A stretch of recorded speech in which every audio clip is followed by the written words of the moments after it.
CM आवास पर एक बैठक हुई है। बीजेपी प्रदेश अध्यक्ष और प्रभारी मंत्री इस बैठक में मौजूद रहे। यूपी उपचुनाव को लेकर सीएम आवास पर ये अहम बैठक, जिसमें बीजेपी के प्रदेश अध्यक्ष और प्रभारी मंत्री भी मौजूद रहे।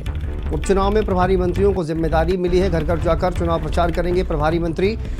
उपचुनाव वाली सीटों पर CM Yogi Adityanath road show भी करते हुए नजर आएंगे। तो देखिए, उपचुनाव की जिम्मेदारी प्रभारी मंत्रियों को सौंपी गई है। फिलहाल ये जानकारी सामने आ रही है। और संदीप खेर हमारे साथ संवाददाता जुड़ गए हैं। संदीप, क्या जानकारी सामने आ रही है इस बैठक को लेकर? देखिए, आज मुख्यमंत्री योगी आदित्यनाथ ने उपचुनाव की 9 सीटों को लेकर देखिए एक बड़ी बैठक करी थी। और देखिए, इसमें सभी मंत्रियों को जिम्मेदारी सौंपी गई है। एक एक कार्यकर्ता को सौंपा गया है कि वहां पर जो लोग हैं उनके घर घर जाकर आपको, यानी एक घर में 3 बार आपको जाना होगा, वहां पर दस्तक देनी होगी। और उसी के साथ साथ देखिए, वहां पर रात्रि जो प्रवास है उसके भी निर्देश दिए गए हैं। और ये भी कहा गया है कि वहां पर सीएम योगी के रोड शो होंगे। आप लोगों को एक एक कार्यकर्ता, यानी भाजपा का जो कोई भी सदस्य है वो बाकी ना रह जाए, हर एक सदस्य को सक्रिय किया जाए। किसी भी सदस्य के पास वहां पर पहुंचे और अगर भारतीय जनता पार्टी से उसको लेकर कोई भी अनबन है या कुछ भी ऐसी चीजें हैं तो उसको जो है वो ठीक किया जाए। और उसी के साथ साथ मुख्यमंत्री योगी आदित्यनाथ ने ये भी कहा है कि सभी जो कार्यकर्ता हैं उनको काम विभाजित किया जाए। मंत्रियों को समाज के हर वर्गों के बीच में जाने के निर्देश दिए गए हैं। और उसी के साथ साथ ये भी कहा है कि वहां पर पहुंचिए, सरकार की योजनाओं के बारे में बताइए, सरकार ने किस तरीके से काम किया, और विपक्ष के झूठ का पर्दाफाश करने का काम करिए। और देखिए, इसमें एक खबर सामने और निकल कर देखिए आ रही है कि चुनाव के लिए बीजेपी ने जो है पार्टी चुनाव अधिकारी बनाए हैं।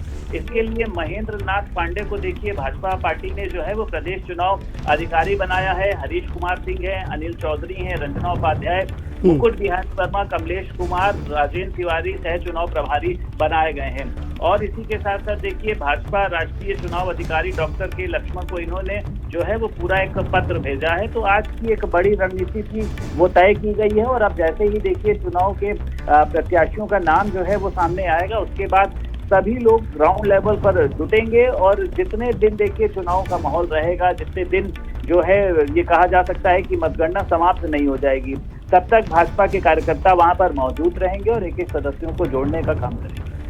बिल्कुल, देखिए, जिस तरह से ये भी कहा जा रहा है संदीप की जो तमाम प्रभारी मंत्री हैं जिनको जिम्मेदारी सौंपी गई है वो घर घर जाकर चुनाव प्रचार करेंगे, यानी कि माइक्रो लेवल पर भी अगर देखा जाए तो वहाँ पर भी किस तरह से जो तमाम वोटर्स हैं उनको लुभाने का, उनको मनाने का, उनसे वोट मांगने का जो काम है वो अब किया जाएगा।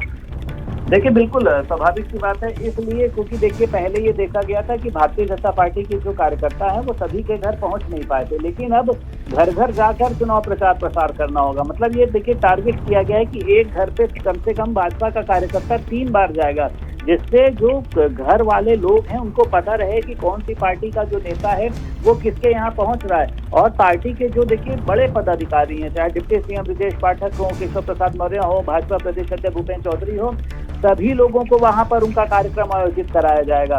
सभी की जिम्मेदारी दी जाएगी। और उसी के साथ साथ 9 सीटों पर देखिए जो सबसे बड़ी जिम्मेदारी उठा रहे हैं वो है मुख्यमंत्री योगी आदित्यनाथ। उनके सभी सीटों पर देखिए रोड शो आयोजित किए जाएंगे, जिसका फायदा देखिए चाहे हरियाणा चुनाव की हम बात कर लें और उसी के साथ साथ देखिए चाहे अगर हम बात कर लें जम्मू कश्मीर की, तो वहां पे बेहतर परफॉर्मेंस मिली है। देखिए, तो मुख्यमंत्री योगी आदित्यनाथ के रोड शो होंगे, तमाम तरीके के कार्यक्रम आयोजित किए जाएंगे। और खुद देखिए भाजपा का कहना यह है कि हाँ ठीक है, 2-3 सीटों पर चुनौती जरूर।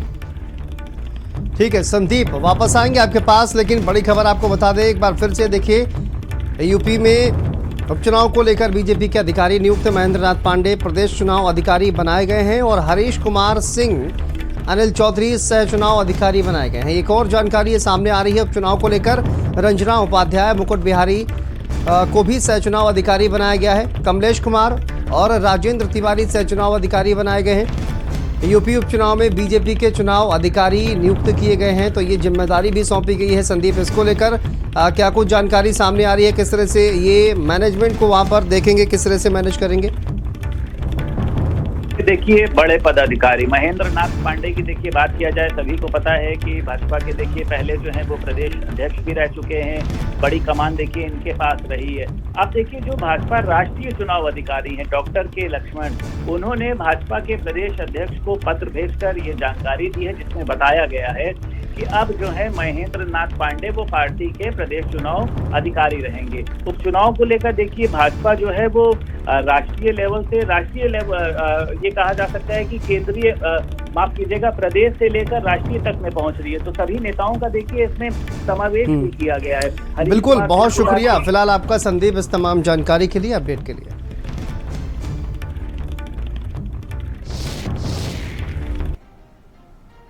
उत्तर प्रदेश की 9 विधानसभा की सीटों पर उपचुनाव होना है और हमारे साथ सहकारिता मंत्री जेपीएस राठौर मौजूद हैं। सर, आज एक बड़ी बैठक सीएम आवास पर आयोजित हुई, क्या निर्देश मिले हैं सर, क्या रणनीति तय की गई है?